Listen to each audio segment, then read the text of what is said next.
So guys, tuturo ko ngayon ay force systems or system of forces ng engineering mechanics.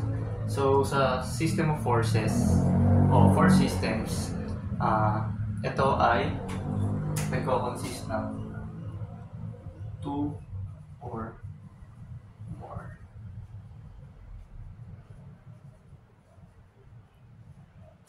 Yan. So kapag isang force lang, hindi na siya force system, dapat 2 or more forces siya acting on a body. So, kanyari, ito yung body natin.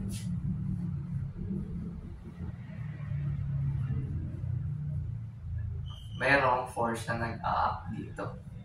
Okay, so pwede rin na ang force, ganito yung tsura niya. Pwede ganyan. Tingnan ko lang makita.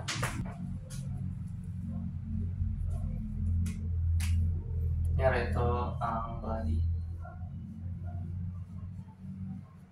Merong force na nag-a-act dyan. Yan. Para maging system of force siya, dapat may 2 or more forces siya na nag-a-act sa isang body. Okay? So, kung ganun, meron tayong properties ng force.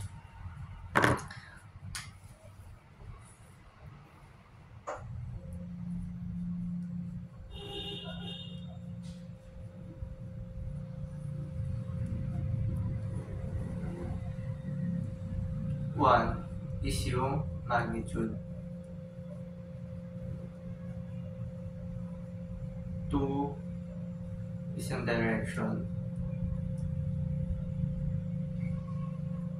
3 is yung position.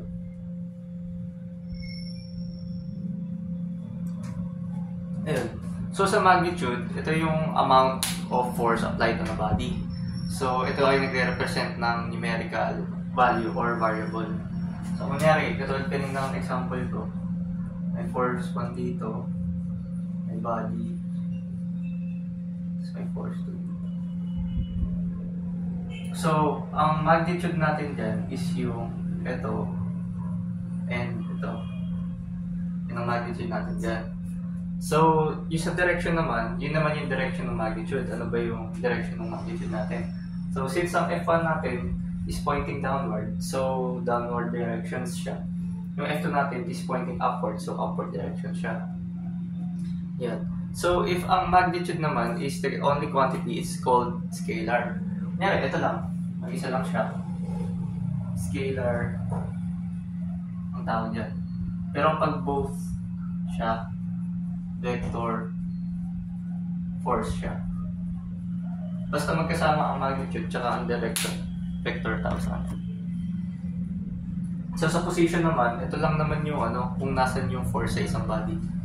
Asan yung force na yun sa body. Okay? So, kung may types of force tayo, properties of force tayo, meron din tayong types ng body.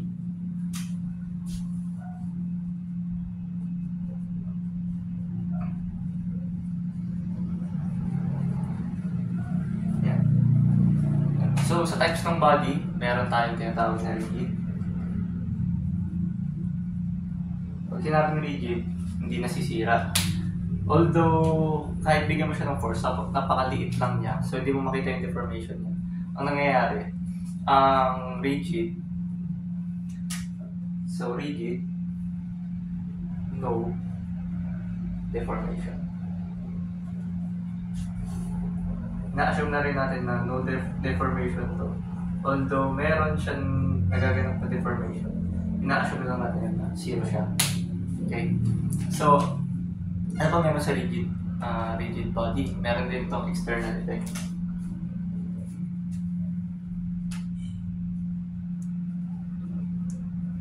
External effect. Yan. External effect, tapos meron din siya pag rigid, it's either static or dynamic. Paano ba pag sinasabing static? Sabihin na static, hindi gumagalaw. Pag dynamics, gumagalaw. So pag bukod doon, syempre, ang body natin hindi lang rigid. Pwede rin siyang non-rigid.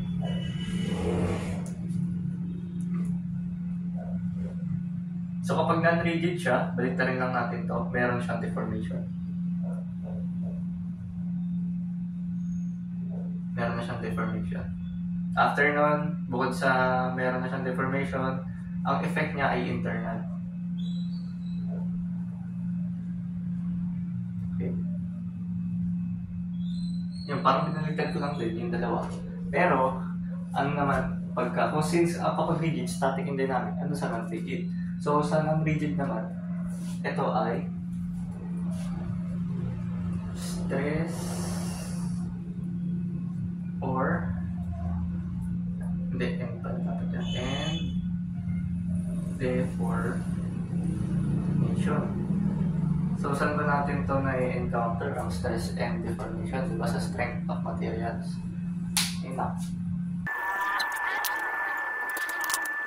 So, meron tayong types ng forces.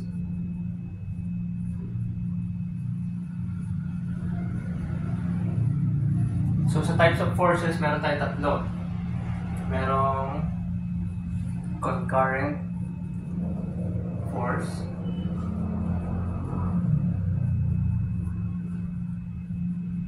meron tayong parallel force,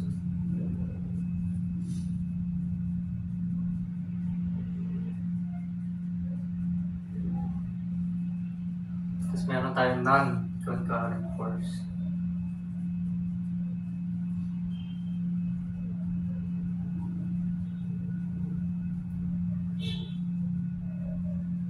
Yan. Ito mo kung kita ba? Ayun, nababasa naman. So, yan. Pag sinabing concurrent force, ito ang mga force na ang lines, ayan, line of action niya ay nagpapass through a common point. Ang keyword dyan, line that passes through a common point. Ayan. Pero yung line niya, force lines yan. Ano yung line ng force? Force lines that passes through a common point. Ano yung sabihin mo yan? Let's say meron ako ditong y-axis, meron akong x-axis. Y. So, meron akong x. Let's say meron ako ditong force, meron ako ditong force, meron ako ditong force. Let's say ito ay F1, F2, F3. So, ang sinasabi sa concurrent forces na nagpapas siya sa isang common point ay ito.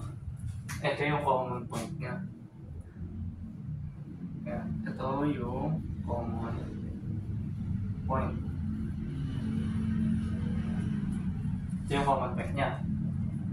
So, yun lang kapag concurrent forces. So, paano naman pag sinasabing parallel force?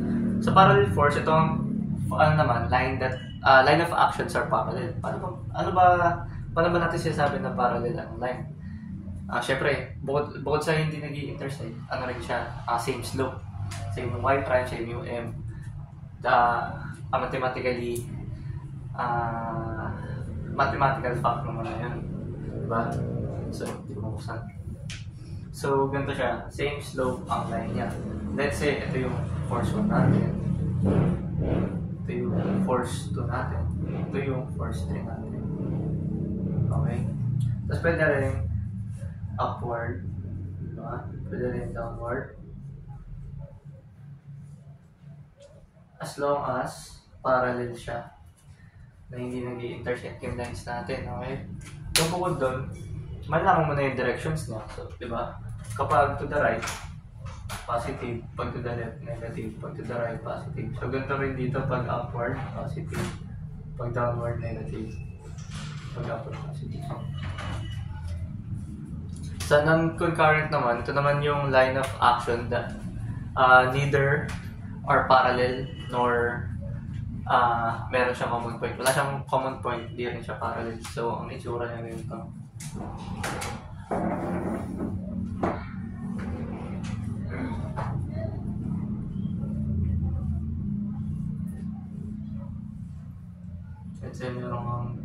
force dito, meron kang force dito, meron kang force dito.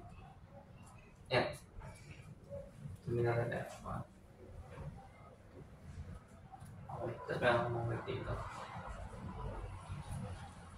Yun, wala siyang common point, hindi rin siya parallel. So, parang, kumbaga, sa madaling term, sabog. So, meron tayong two ways ng pag-solve ng resultant. First method na ipapakita ko is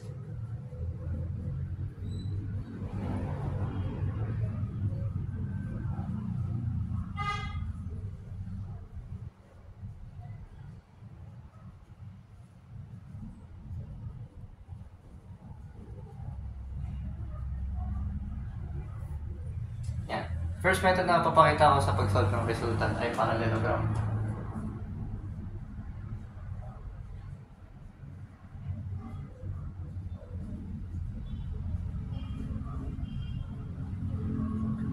Sa parallelogram, meron tayong limitation sa paggamit ng ganitong method. Okay? Let's say, ang limit nito is, makakaya mo lang siyang gamitin. Ang method na ito sa pag-solve ng resultant ay kapag meron ka lang two forces. Let's say, meron kang force dito. And meron kang force dito. Sinasabi na ang paggamit ng parallelogram ay first, copy T force line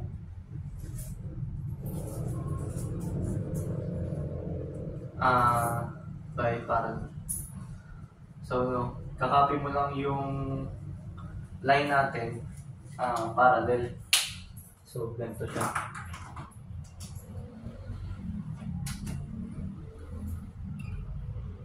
Ito yung F2 mo. Tapos ito yung F1 mo. Okay? After nun, check mo yung common point to identify kung saan yung proper or right diagonal natin para sa resultant. Okay? So, hindi naman natin to pwede hindi siya pwede gamitan na pang common point kasi nga copy lang to ng mga forces natin dito. So, para malaman natin common point, since ito yung given, ayan, connected siya. So, ito yung pinaka-common point natin. Sabihin na lang natin si P. Okay? Tapos, yan, since malalaman na natin, kung saan yung common point, alam mo na kung saan yung diagonal na resultant natin. So, ito ang magiging resultant natin. Dito. Ayan. Para malinaw sa atin. Ayan. Yan yung pinaka-resultant. Tapos, after nyan, sige, sulat na natin yung steps para sa notes. Identify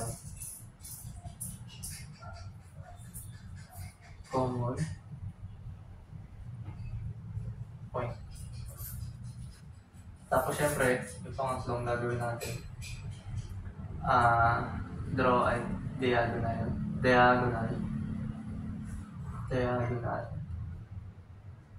from common point. Tapos syempre, fourth, use triangle law.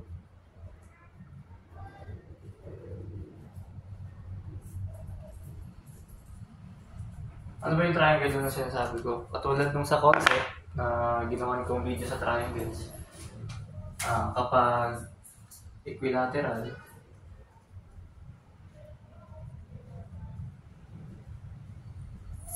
pwedeng sine, pwedeng cosine. Pag right, so, gawa o pita, gawin na.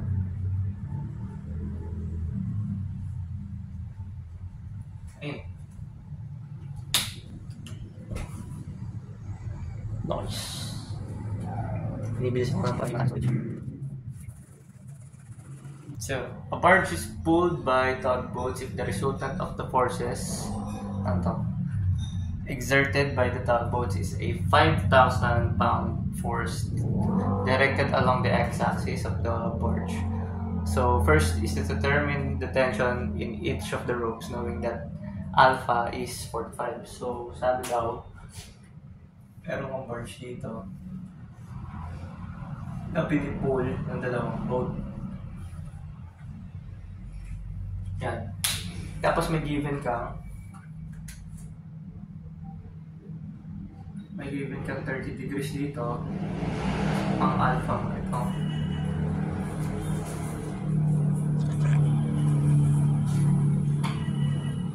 So, sabi sa given, meron kang yung your resultant of both tugboats are 5,000 pounds. Ito yung given natin.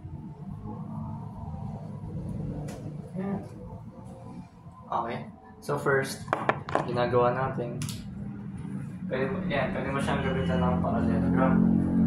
So, since alam naman natin na kapag hinila ng rope ang isang bagay, pahila, tension, kasi walang resistance. So, merong resistance, so tension. So, kapag walang resistance, tas basta yun, compression naman tawag doon.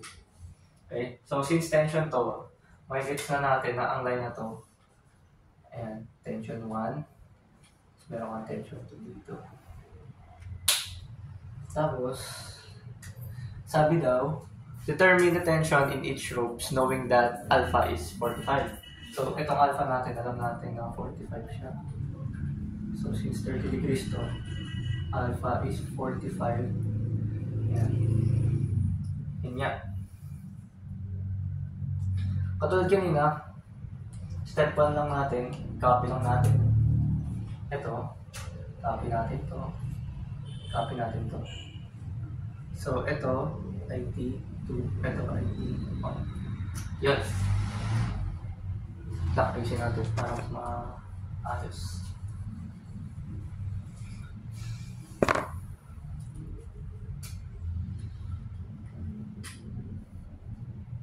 Ito yung T2 to T1.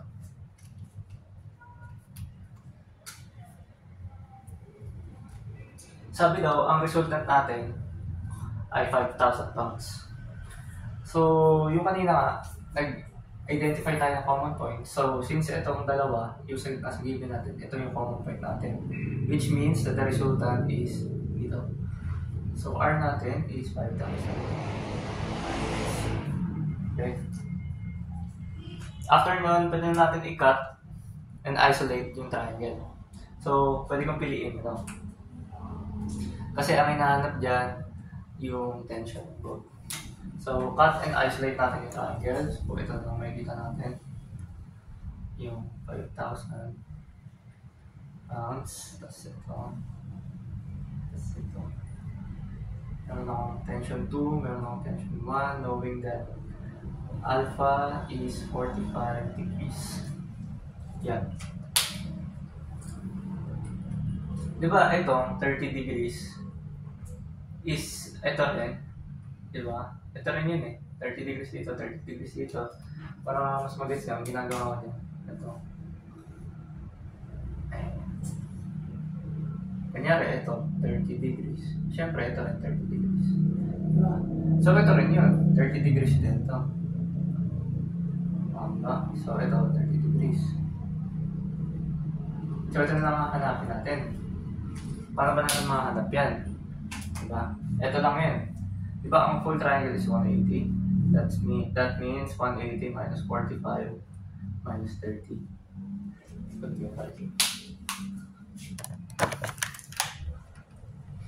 180 minus 45 minus 30. 105. 105.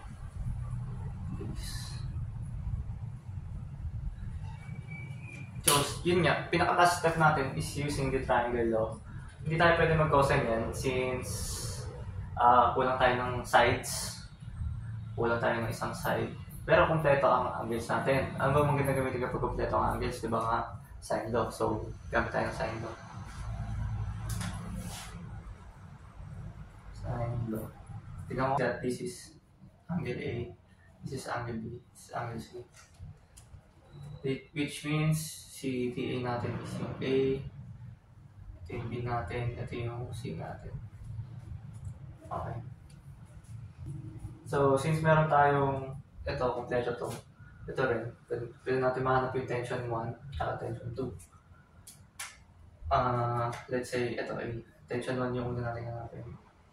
Diba ang sine law is A, sine angle ng A, tapos ito, C, sine C. So, ano yung A natin? P1 over sine 45 equals C natin is 5,000 over sine C, sine 105. Pwede natin i-cross multiply para ma-solve. So, cut ko. X over sine 45. Okay. Pala natin sa 5,000 sine 45 over sine 1. So, nakuha ko dito is 3660.25.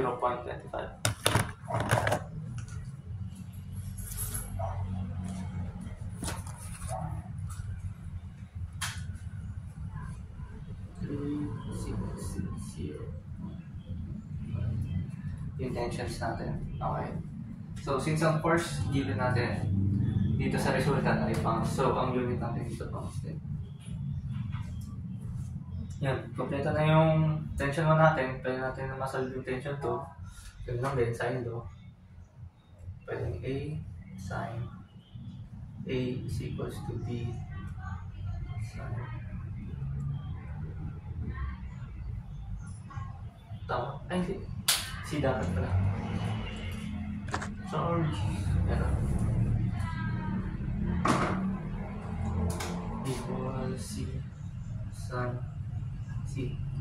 So, ito B is yung tension 2 over sine 30 equals yung C natin ng 5,000 sine 105. So, masolve natin dito. Cross multiply lang para mabilis. 5,000 sine 30 over sine 105. Tension 2 ko ay 2588.98.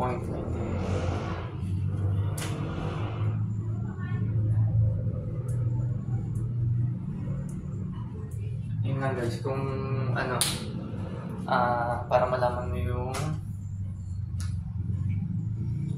both tensions. Okay. So, paano naman daw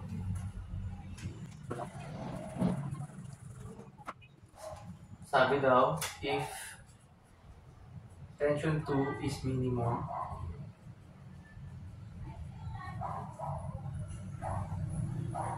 what should be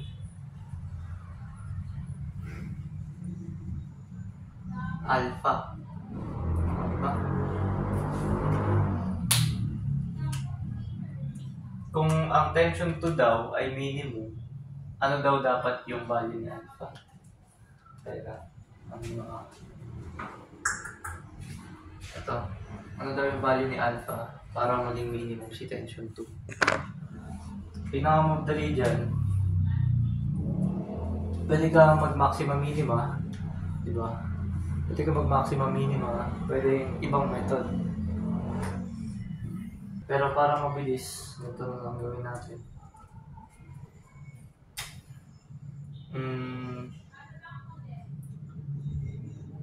Paano sa triangle ba? Ano ba yung may shortest side? Di ba ang shortest side natin lagi yung opposite. So kung i-isolate ko ito, diba 5,000 lang. Tapos meron akong 30 degrees dito. Tapos ito yung natin dyan. Ito yung parang minimum siya dito. Okay. Parang may shorter side dyan. Yung ito maganda gawin. Since ito yung point natin, diba? Mas makikita mo na ito na yung shorter side, diba? Ito yung distance na to. Oh. Pero, alam mo muna ito, kung anong angle nito. Diba? Pwede ko ba sabihin na 180 minus yung 30 minus yung alpha, diba? Eh di magiging 150 minus A na lang to. Eh dito na yan, 150 minus A. Tara. Ayan eh, 150 minus A na ito. Pero since ginawa natin siya right triangle, diba ito 90 na? So ito 30,000. Pero ito 150 minus A. So equals to 90. Makuha mo na yung A. Sino ba kalikyo ko?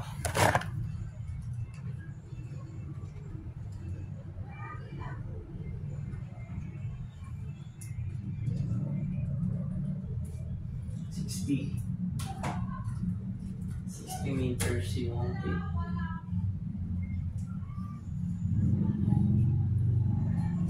Yun lang.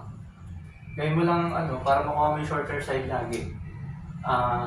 Dapat yung line na to perpendicular. Kahit mamaya papakita ko. Next is yung pag-solve. Solve tayo ng resulta. Ito yung second method sa system of functions. Second method is equals to component.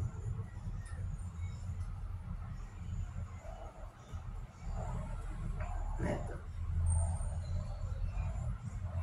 Ito kahit hindi lang dalawa, kahit marami yung forces mo dyan. O kaya basta concurrent forces. But applied to only for concurrent and non-concurrent.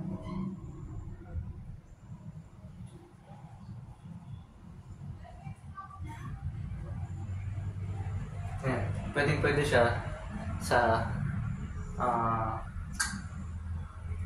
pwede to sa dalawa. So let's say meron tayong axis dito, quadrant 1, quadrant 2, 3, 4, meron tayong y, meron tayong x. Let's say meron tayong dito force 1, meron tayong dito force 2,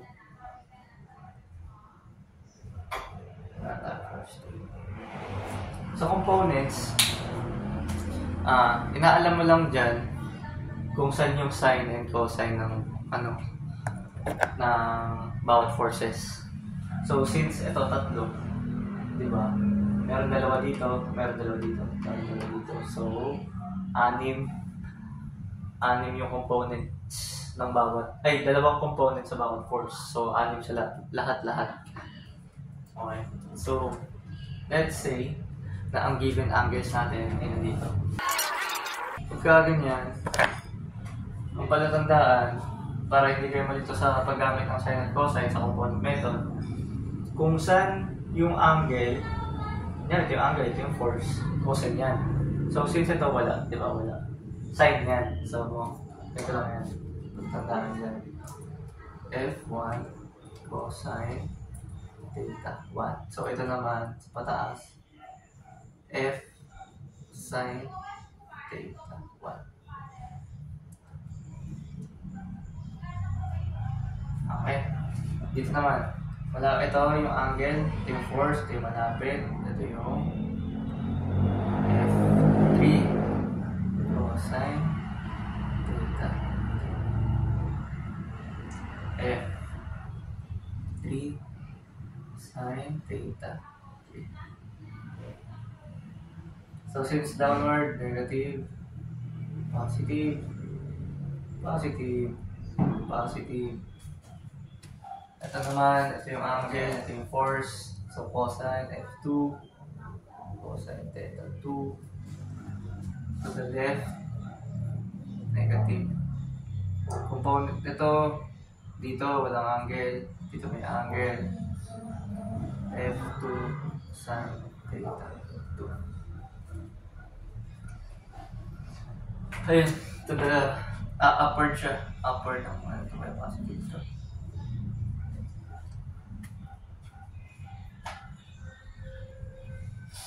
Ayun lang naman siya kapag non-concurrent. So, para malaman ang resulta ng system of forces, meron tayong Rx and Ry. Diba? So, ang maganda gawin dyan, mag-summation of forces tayo through x-axis, vertically and horizontally. So, Rx, sabi daw ang Rx ay summation of forces lang. Summation of forces lang through x. So, ano ba yung mga pa through x-axis? Ito. F1 cosine theta. Tapos, hindi na, ito hindi nakasama to. Okay. Ito, red. Ito, minus F2 cosine. Tapos, ito pa. X-axis.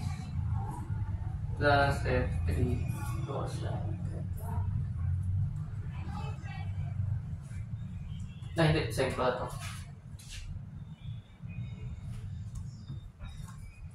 So, kapag Ry naman, ganun din. Summation of forces lang. Pero, summation of forces naman siya sa y-axis. So, kung summation of forces ka through y, F1 sin theta 1. Tapos, minus F3 cosine. Tapos meron kang positive na F2 sin theta 2. Yan. So, para makuha mo yung whole resultant natin, i-square mo lang ang R, resultant ng X sa square, plus yung resultant ng Y square. Meron ka ng magnitude.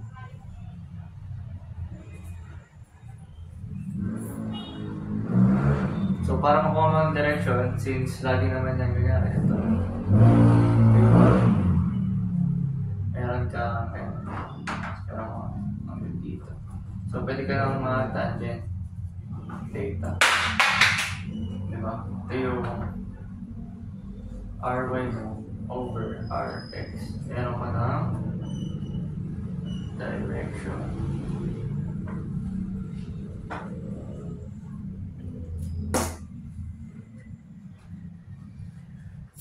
Yun naman.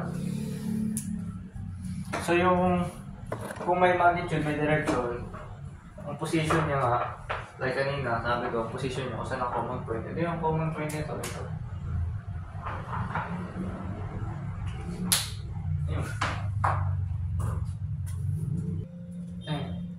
So given tayo na sabi daw, the hook shown in the figure is subjected to three forces A, B, and C. So, if A daw is 7 kilonewtons, kita pa? Kita naman. Tapos, mayroon daw B na 5.2. Tapos, meron kang angle na given na alpha natin ay 30 degrees. 30 degrees na. Okay. Tapos, yung sa side.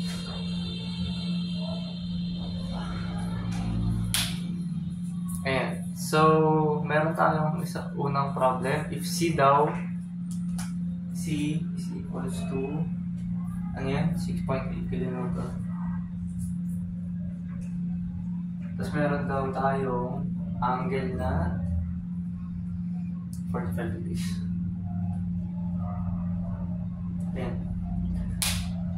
How much is the resultant pulling the force in the I volt in kilonewtons?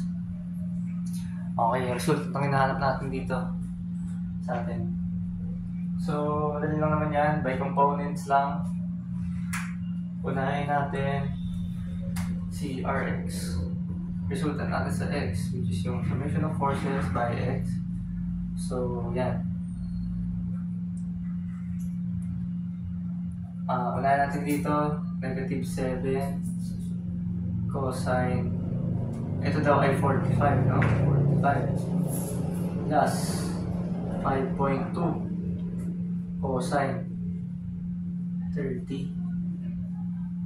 Ano pa ba? Meron daw tayong C plus 6.8. Wala tayong isa yung cosine dyan kasi ang C ay nakalay sa x-axis mismo sa mismong line. So kapag ano natin yan, calculate negative 7 plus 45 plus 5.2 plus 6.8. May nakuha akong 6.354.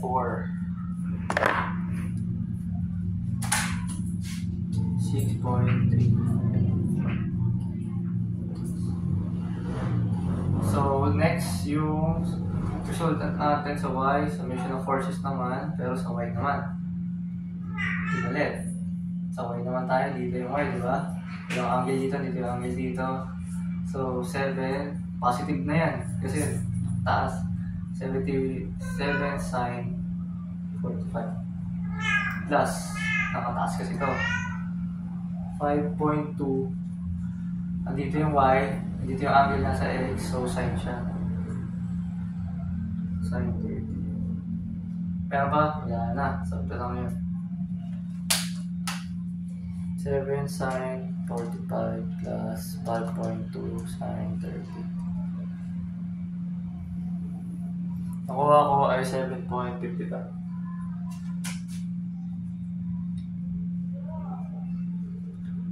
Doon kanina, ang resultant niya ay R equals to summation of Rx squared plus R y squared. So, ang resultant natin ay square root ng 6.354 squared plus 7.55 squared.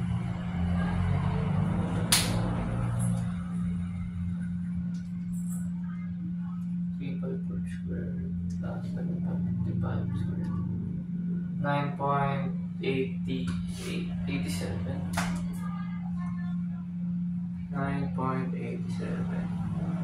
kilonewtons ang resultant natin. Okay? So, kapag naman tinanong din ano yung angle natin, since ito ay positive, tama ba na ang Rx natin? Pupunta dito. Ito yung Rx natin. Tapos ito ang Ry natin. Sinipasa dito. Sinabi nga kanina, katulad sa parallelogram, iyan ako na dito kasi kayo. Ito ang common point. Pag kinopy natin to, ito yung Rx. Kinopy natin to, ito yung Ry. Diba? Common point. Yan, ito yung resultant natin. Diba? So, makukuha mo na rin yung angle yan. Tangent Ry over Rx lang. O kaya, para mas mabilis, arctan mo lang. Diba? Ano yung Ry natin? 7.55 over yung 6.3. Makukuha mo na yung angle.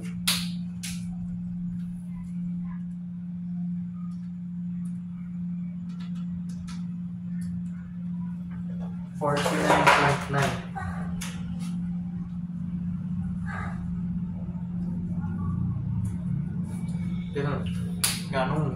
Ganun lang.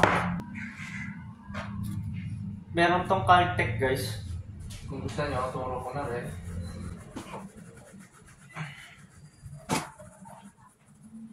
Caltech dito, ito.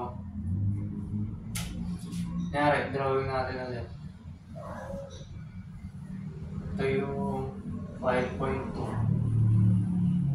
Ito yung 7. Kanina 45 to, diba?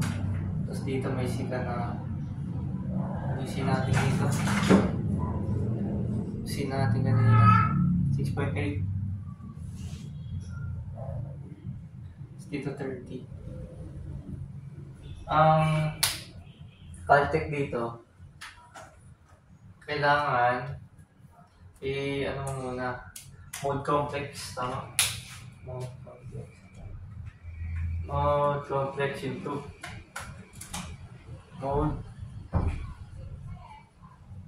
tapos 2 complex. Okay.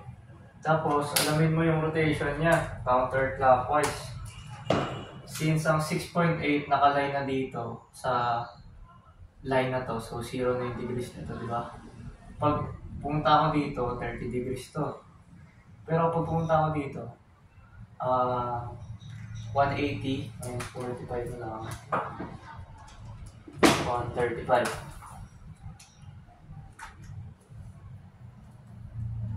So kapag sinulat mo siya, so kapag nilagay mo siya sa calcu, naka-mode complex ka na, di ba?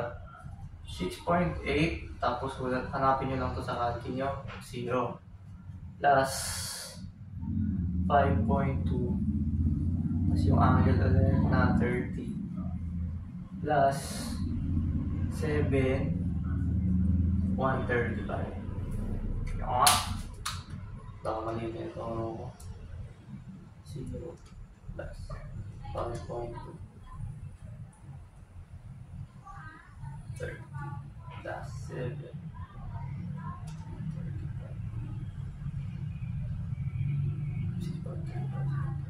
Ayun, tama ako. Kapag in-equals nyo to, pag pinress nyo yung equals, press nyo din yung F, D. May lalabas dyan na 6.354 plus 7.555. So, ito na yung Rx mo. Ito na yung RY mo. Diba? Tapos kung gusto nyo naman i-convert natin so resultant since yung hinahanap. Convert natin to. Convert to resultant. Paano natin gagawin yan? Diba? Punta lang tayo sa apps. Tapos press nyo yung 1. May nakalagay dyan R less than theta. Yan, angle theta. Okay? So pagka-press niya, equals lang din natin. Tapos press natin yung F. Yan.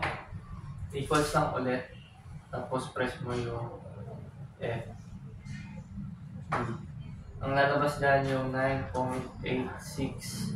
Tapos meron dyan so 49.9. Ito na yung degrees mo. Ito na yung resultant mo. Boom! Yun lang. Sa next episode na natin ipapakita yung pag-solve ng quantum card. O kaya ano?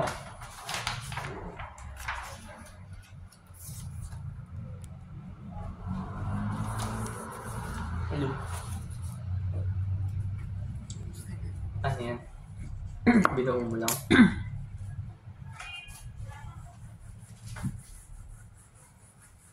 Kinabot ko. Yan mo siya. Kamusta? Lapit na.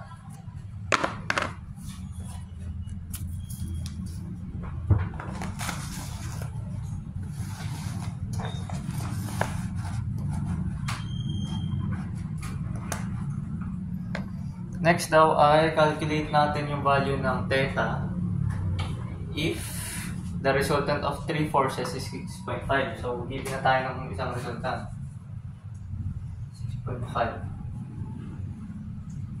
Tapos, if resultant of 3 forces is 6.5 along y-axis. Along y-axis siya. Therefore, Rx natin is equal to 0. Kasi ang Ry natin, Rx natin is equal to 0 kasi along y-axis siya. So, baliktad naman, pag along x-axis, ry natin is equal to 0. Okay. Since ano yun? Sinabi ko? Yan. Since ry is yung resulta na along y-axis, ang ry natin is equals to r na rin. But then, yung rx natin equals to 0. Yan, rx natin is equals to 0. So, paano gagawin natin yan? Summation of forces tayo ng y. Wala ka naman makuha sa x eh. Diba? 0 na nga siya eh. So, ry ang mga natin para makuha natin yung angle. Ry is to summation of forces ng y. Okay? So, dyan pa lang makikita natin kung paano natin masasolve yung angle. So, pag summation of forces y tayo, sin, hindi natin alam to, plus 5.2 sin 30 equals yung resultant natin na 6.5. Para mas malinaw, ito lang ginawa ko. Diba? Ito yung 5.2. Patulad lang din kanina. Ito yung resultant natin. Gets ko na yun. Nilagay ko na yung explanation kanina eh. So yun. Ang theta natin makukuha natin ay 7 sin theta plus 5.2 sin 30 plus 6.5. Kuha ko ay 33.86.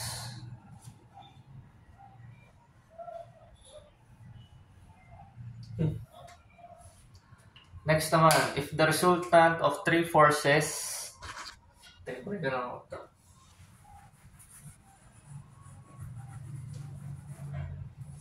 If the resultant of three forces A, B, and C is 13.6 kilonewton and the angle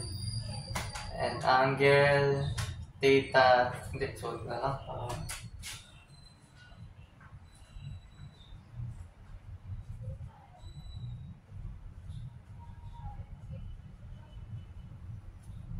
The resultant of three forces.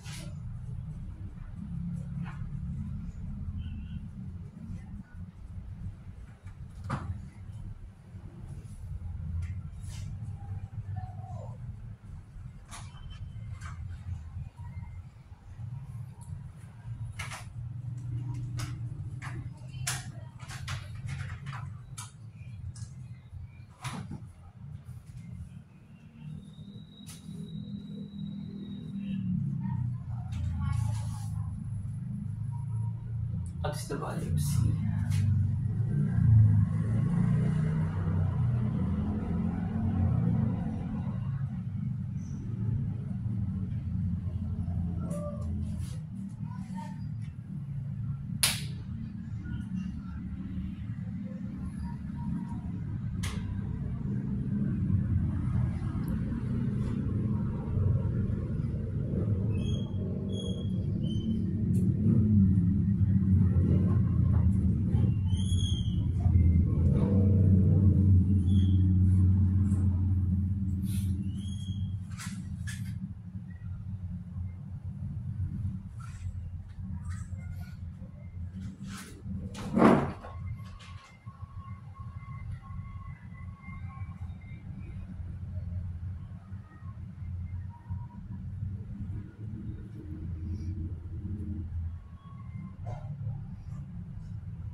Okay.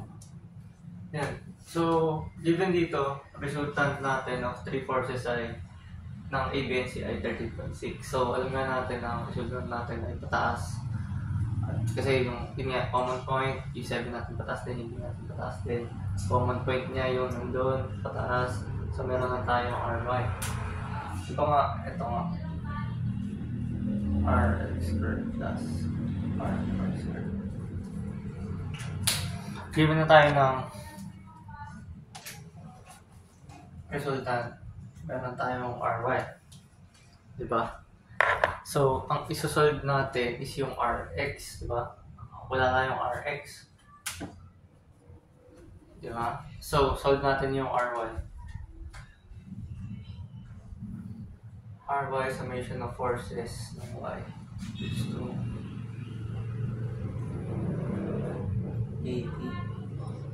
80 ba? 80 plus 5.2 sine 30.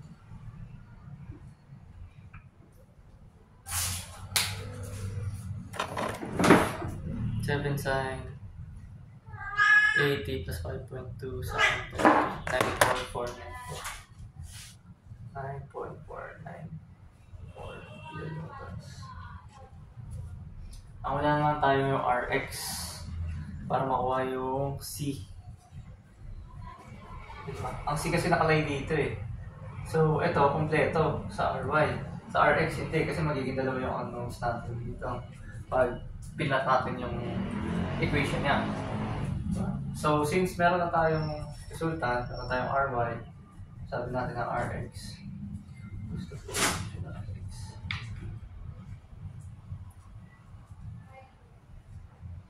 Diba? Summation of x, Rx.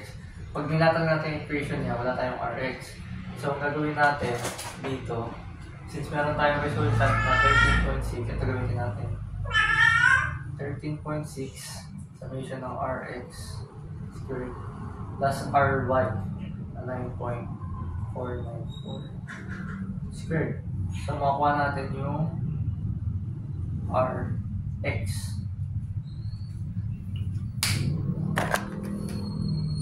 13.6 equals to square root.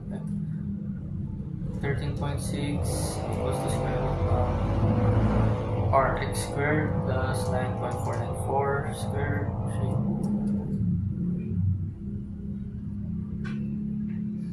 9.7377, so 9.738. 9.738 kilonewtons ang Rx. So, pwede natin magamit ang Rx equals to summation of Fx. Therefore, 9.738 equals to negative 7 cosine 80 na. Tama,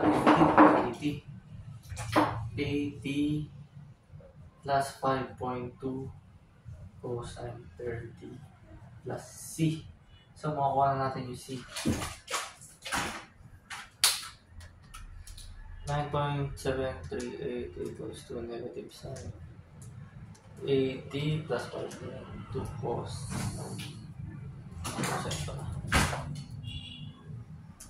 Cosine negative 7 cosine 85 into cosine 30 plus C.